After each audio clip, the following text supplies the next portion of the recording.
Hi, this is Jeffrey Geisner from the Obligations of Memory podcast network. I'm again talking to Jackie Gmach, and we're going to talk today right now about how Jackie is growing up in Tunisia and eventually decides that she needs to leave and go to Paris. And so at that point, why don't we pick it right up there and we'll continue our storytelling.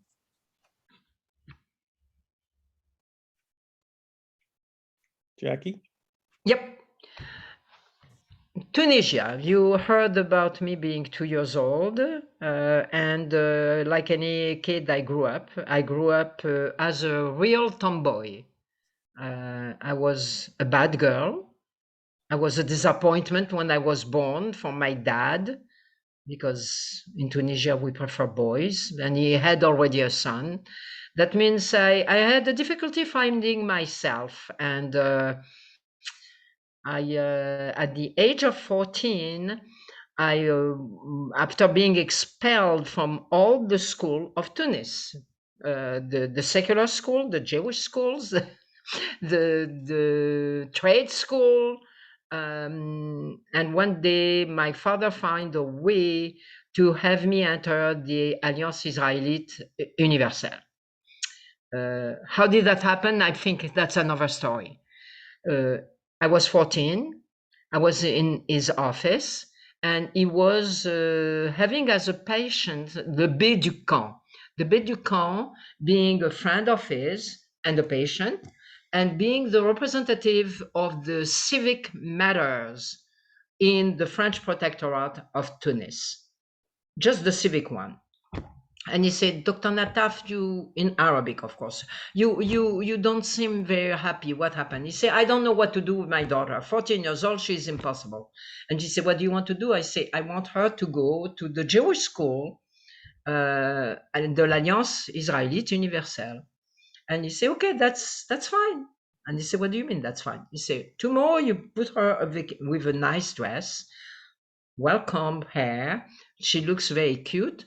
My driver will come, pick her up in the limousine. I will put as an act of the day that she has to be accepted in the school. Which grade? My father said, okay, grade 5. Grade 5. And he said, but the principal doesn't want her. He knows the story, doesn't want her. And Beducan answers, this is legal. I am responsible of civic matters. He's going to take her. That means I go into the next day into the limousine with the driver. We meet with the principal of the school, and boom, I find myself in the classroom at the front row. And the teacher, Madame Saban, says, we are going to do a dictation. Dictation. I never wrote, I never read. And she said, Jackie, take your pencil. And in my mind, I was thinking, what can I do to get expelled from this school too? I probably would find something. And she said, take your pencil. No. Jacqueline, take your pencil. I say, oh, I take the pencil, and she starts her dictation. And I start writing. But I get a big 0. I fail totally. And she tells me, Jacqueline, si tu veux, tu peux. If you want, you can. And from that moment, I directed my life and my education of myself and my education that I wanted to provide to whoever was with me working on that, with the si tu veux, tu peux. 14 years old, developed myself. 18, I graduated from 17. I graduated from the baccalauréat français, to get into college. In Tunisia, only 1 year of college for physics and chemistry that I wanted to study, and I wanted to be a teacher. And I said, I succeeded. And at 18, I left Tunis for Paris, where I could continue my study, what we call the license, and after that the doctorate in 13e cycle, which is, it's not the PhD, it's a lower level than PhD, but I am a doctor, and it's the doctorate on physics and chemistry. I started teaching, and I started teaching always with a lot of presence and compassion for the student who doesn't understand. I don't know if I am telling too many stories, but they are coming back to my head. And this is another one that I want teacher to listen to. Okay. And we are all teachers. I have my degree. I am in Paris, and I'm teaching in a private school. One of the students, by the name of Jean-Pierre Garnier, is a Jackie of the 14 years old. He doesn't want to study, he doesn't want to do anything. And I'm getting to start to be very serious and very severe in his process of learning, to a point that one day he comes to me in the middle of the classroom and say, Mademoiselle Nataf, je vais vous faire renvoyer de cette école. I'm going to have you expelled from this school. I said, you are going to have me in front of all the students. I said, what do you mean? He said, my father gives a lot of money to this private school. Tomorrow, he's going to meet with the principal and you are going to be expelled. We don't want you anymore here. I said, fine. We meet the next day, and I explained to the parents that the kids has really a minimum of knowledge for the level of his grade, and that I will help him, but it will take me 2 years instead of a year. And the parent says, okay, you got him. 2 years, he gets his baccalaureate, and he goes into college. Disappears from my life. 10 years later, I had the opportunity during a trip in India to meet a couple. This couple, we became friends with my husband David and invited us to her home. And he said, I want to introduce you to my son-in-law and to my daughter. Okay, we go. And suddenly, just before dinner is served, who comes into the room? Jean-Pierre Garnier. He didn't know. And he recognized me. And I promise you, Jeffrey, it's true. And whoever is listening, it's true. Jean-Pierre comes next to me, handsome young man, holds me by the waist, lifts me up and put me on the table. And he turns towards his wife, his new wife, and he said, whatever I'm going to do to you and for you, and what I'm going to provide to my family and to our children to be, comes from Jacqueline Nataf. And I say, what happened to you? He say, I am a surgeon and I am a heart surgeon. Oh, wow. That's a beautiful story. Thank you for sharing that with us. So I wanted to, as I think about how to get to the next part, there is a bit of a genocide that you had much later, and it's around your discussions with your father and how you were afraid for your father's, because he stayed in Tunisia. So let's let the audience know a little bit about that part of it. It's 1967. I am now living in Paris for almost 10 years, 9 years, and it's in May. And I am driving my car, going somewhere, I don't remember. And suddenly I hear the news and the situation in Tunis, where Arafat has his headquarters. And they are talking about the pogroms and the riots happening in the city. I mean, due to the situation in Israel, which was very, very tense at that same time, I got extremely concerned with the safety of my parents.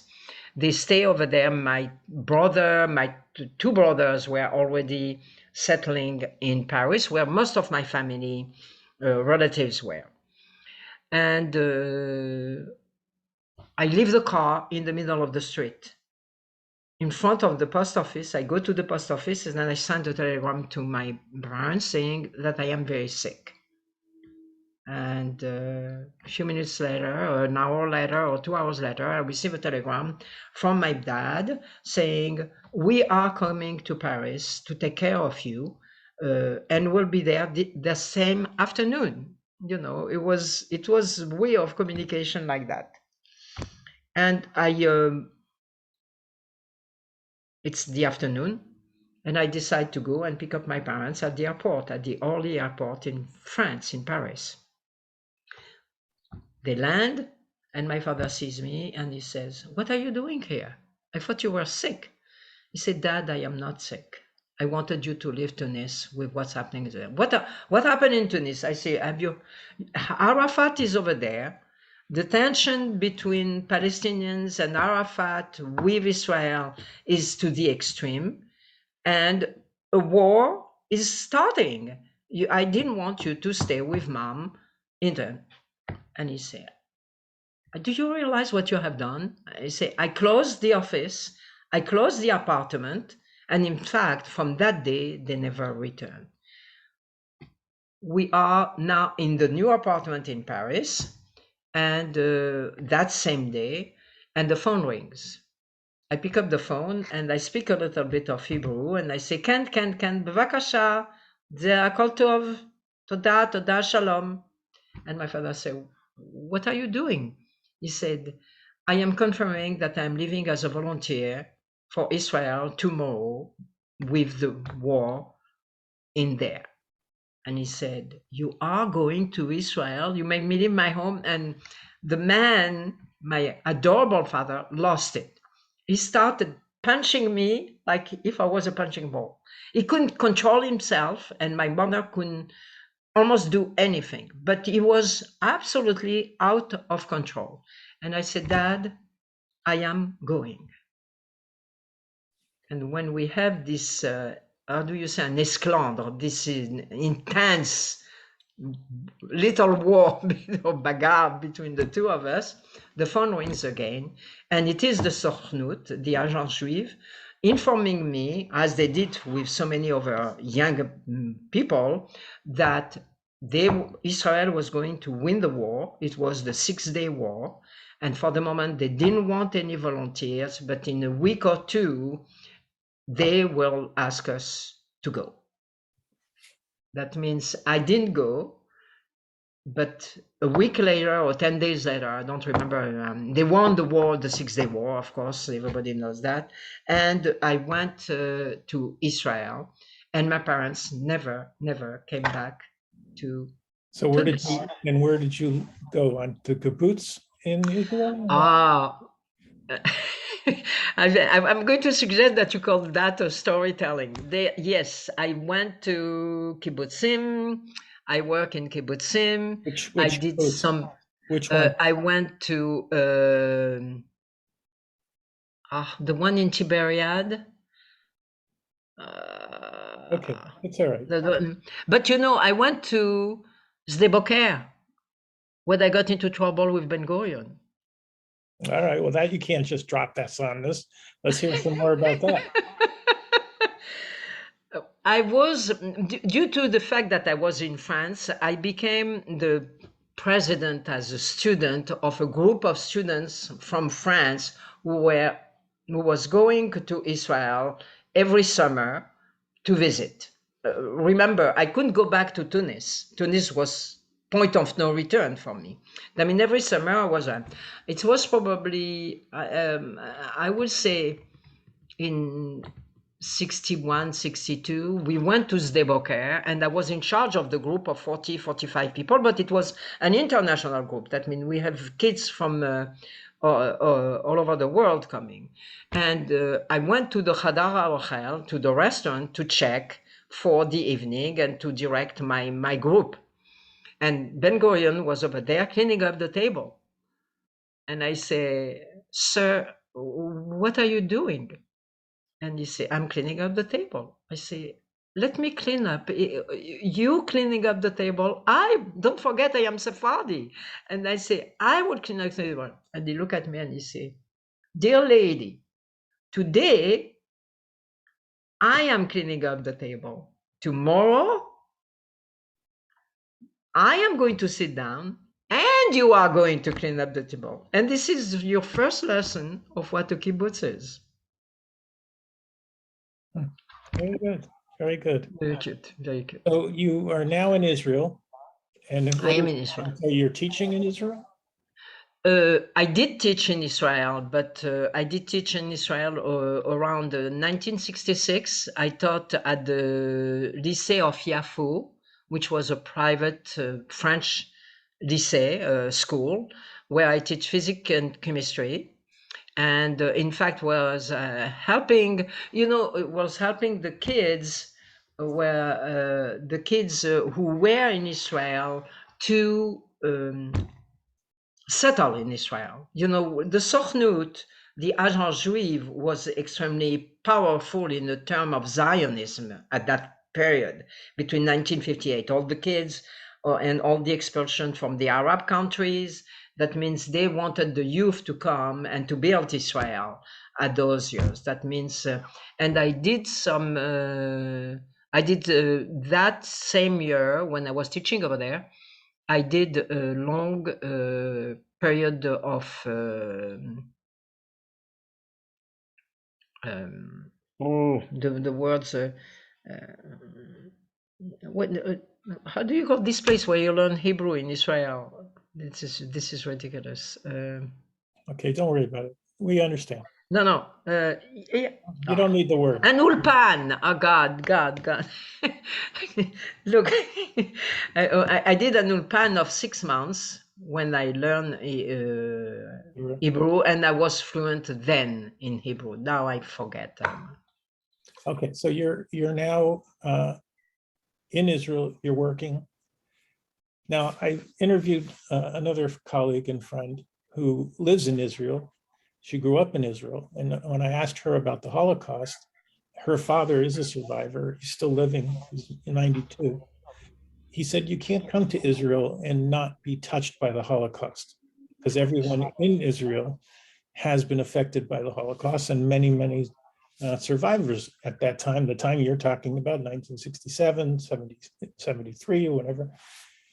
So what was it like for you to go from Tunis to Paris, to understand that you're now looking back what happened about the Holocaust? You weren't part of it, but you certainly know its history. You're now in Israel and you're immersed in the Holocaust with survivors to your right and to your left, probably. So talk to me a little bit about that.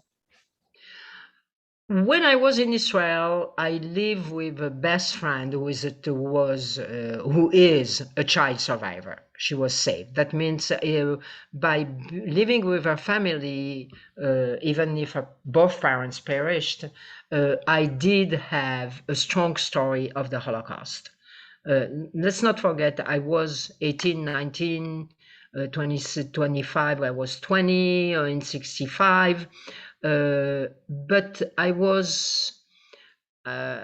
to Yad Vashem, I visited, I took some classes. When you go to the Ulpan, now that the word comes back to me, you had a lady in their 60s, in their 50s, trying to learn Hebrew and talking about their life, about the Holocaust. That means it was part of my life over there.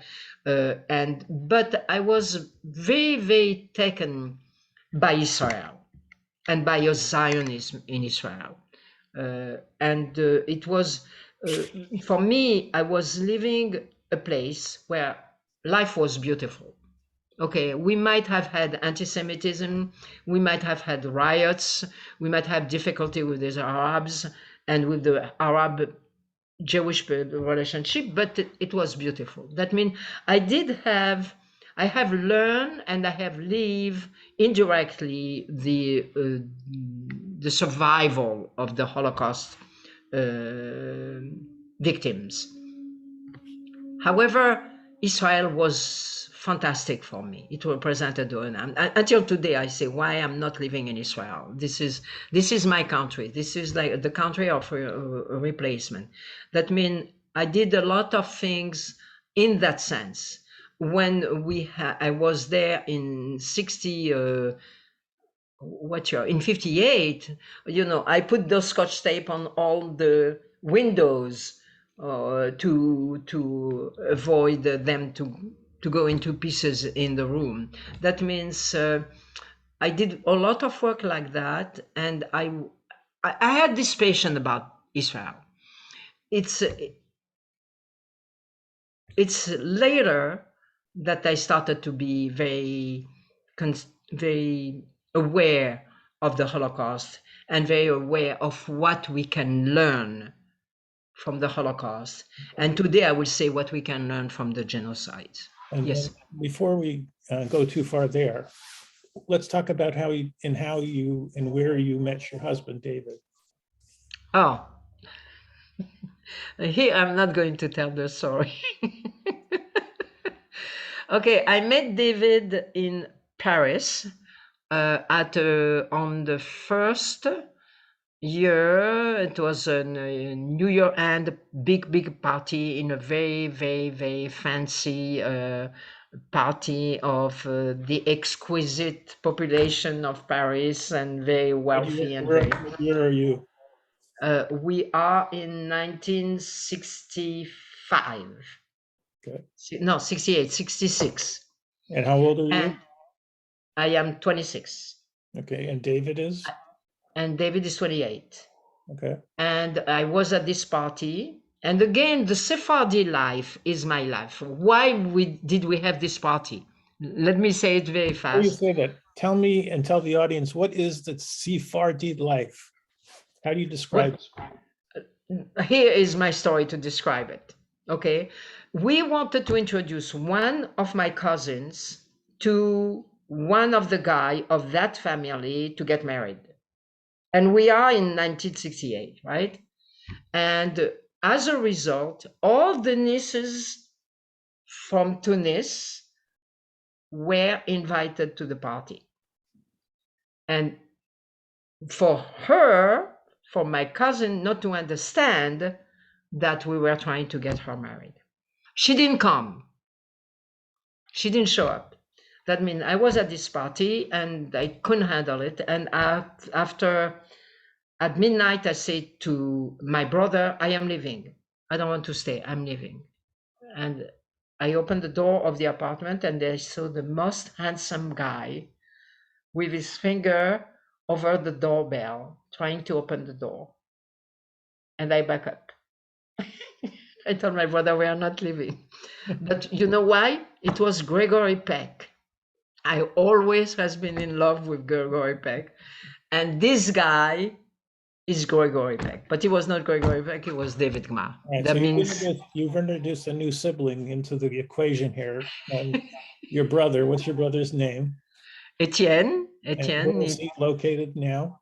He's in Paris. He is in Paris. He has been a dental surgeon for, I don't know, 50, 55 years. And in fact, when my parents, we said we're in Paris, he worked with them and they added another chair, a dental chair. And he has a beautiful life. He's happy. How old is he? How much older or younger than you? Oh, he is 3 years older than me. And my youngest brother, who just disappeared 2 months ago, was 6 years younger than me. Disappeared. But he just passed away 6 months ago. I'm sorry. 2 months ago.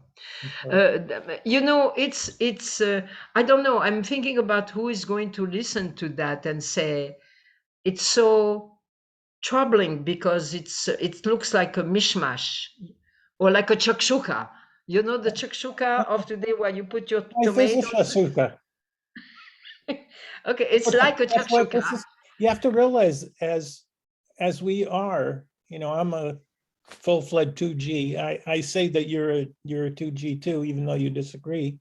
We have a common thread, and the people who are listening to this and people who are seeing this on YouTube all are part of this thread, and they're going to appreciate, because I know I've done so many of these already.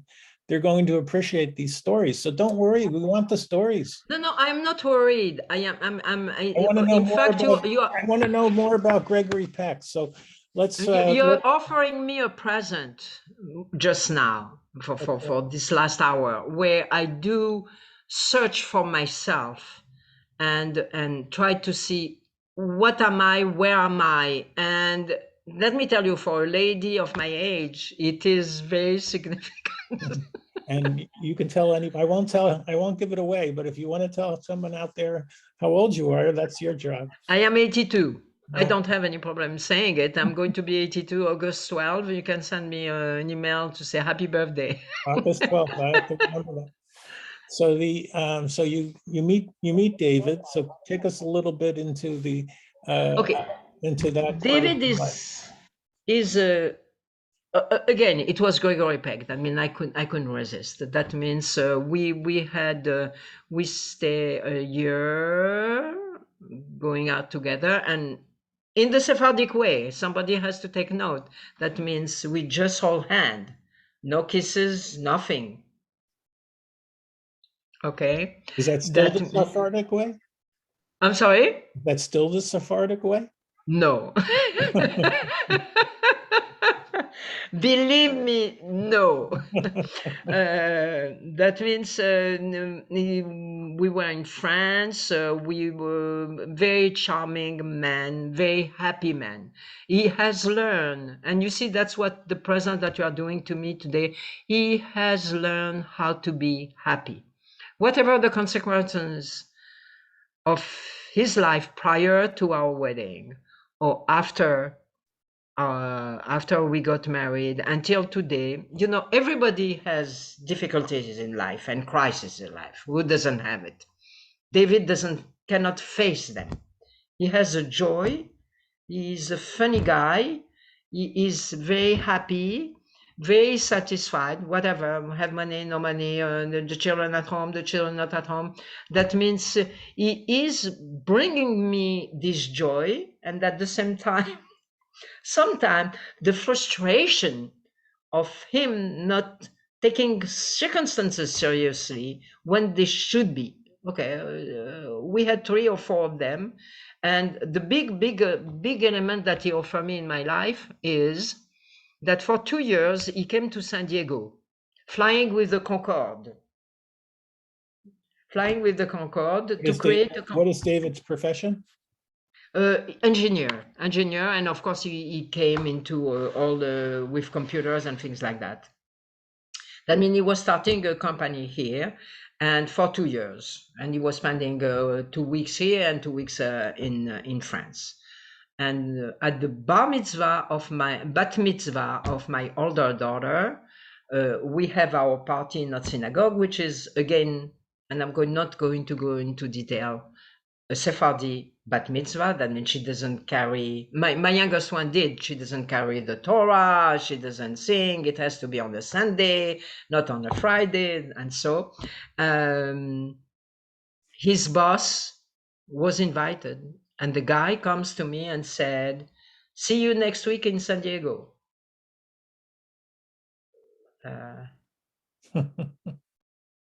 Well, you just gave us the tip off of how you came to San Diego.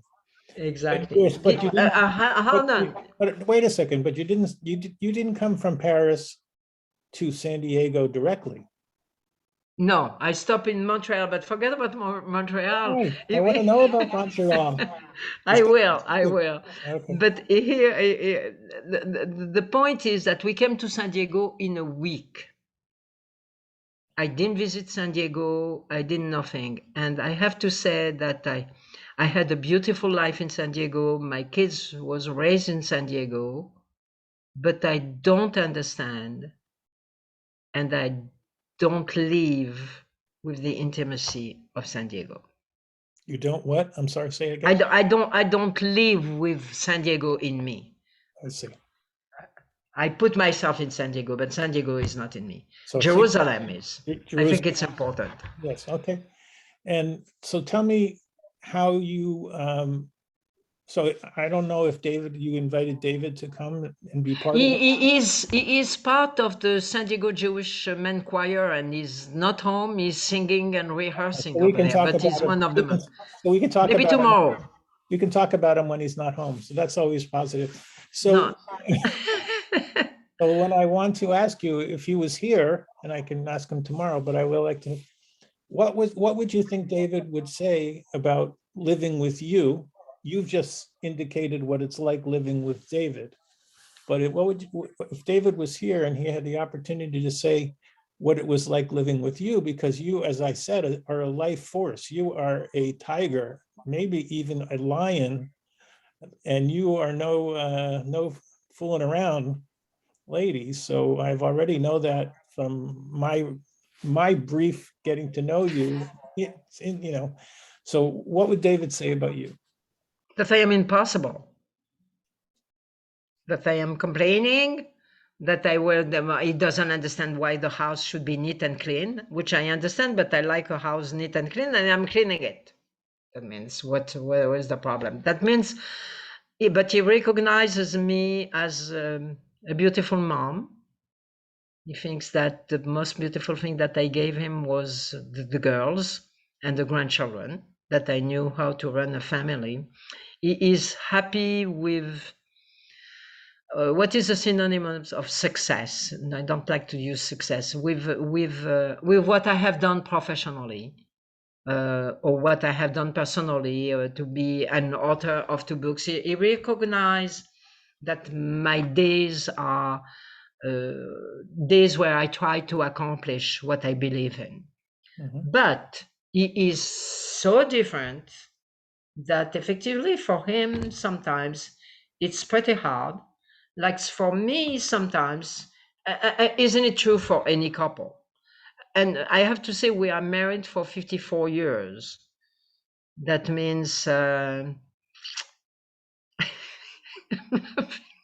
I'm laughing because there is a lady on the social media, it has nothing to do with me, who was married for 60 years and decided to get divorced. And she put that on social media.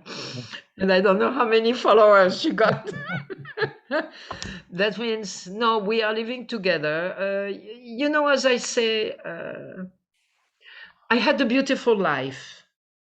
Okay, but I had a life where I had to adjust and to understand. So I want to go back to your parents. So your parents were living, I assume, when you met David. Is that correct? And Yeah, they were in France, in Paris. yeah. So tell me a little bit about your bringing David home to meet your parents, and then I'd like to understand what it was like for you to go and meet David's parents.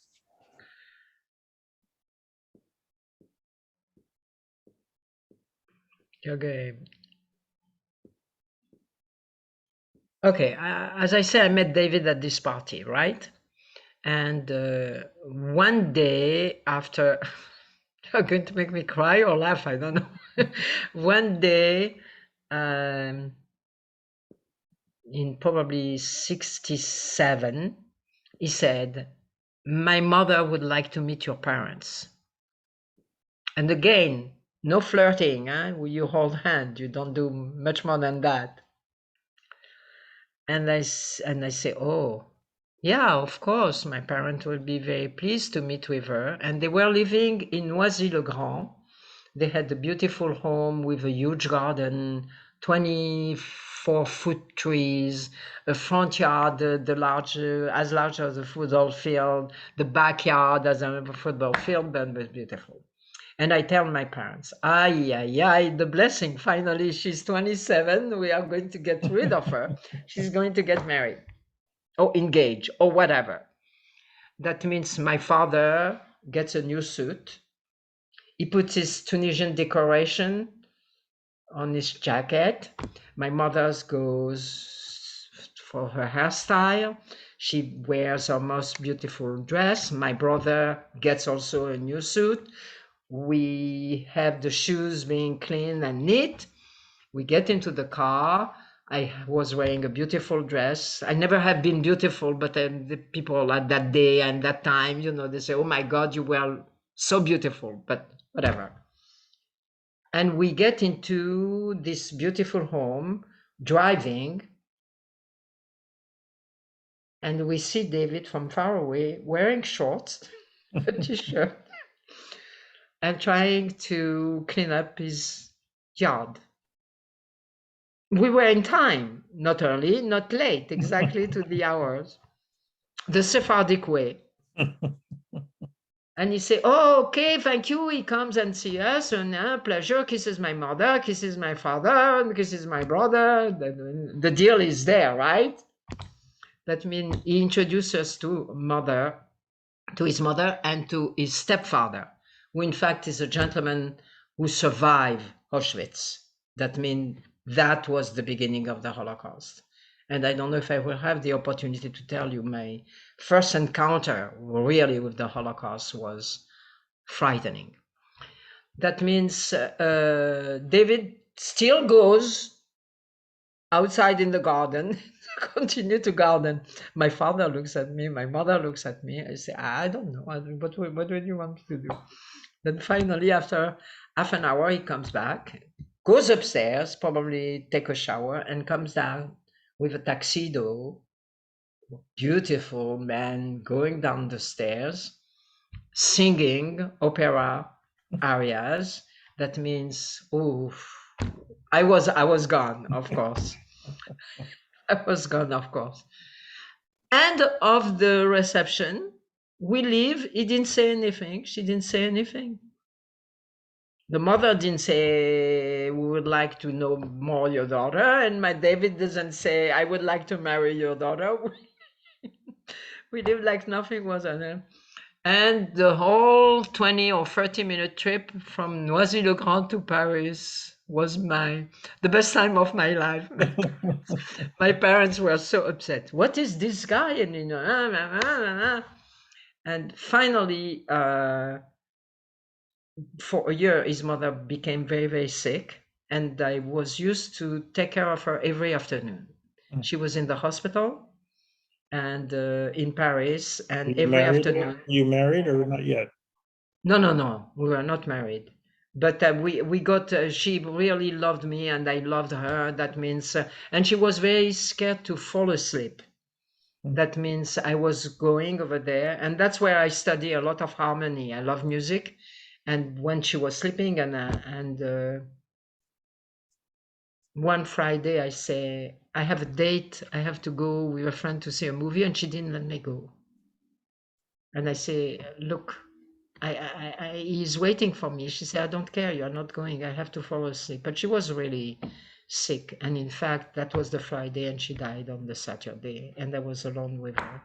And the Sunday. So when did you get married? I got married 3 months later after her death. So you have how many children? I have 3 kids. I have 3 daughters. Bronya, who was born in Paris. Yael, born in Paris. Rebecca in Montreal. And Bronya has 2 kids, 22 Maya, 20 Maxi. Rebecca has 3, Yvette 14, Marco and Anya, who are 10, and Yael doesn't have children. Nice. I mean, I have a beautiful family. There is no question about it. Well, I think. But I have to understand my kids. Okay, so hold on to that thought, because we've just completed another 30 minutes of talking, and it does fly. And so I'm Jeff Geisner for the Obligations of Memory Podcast Network.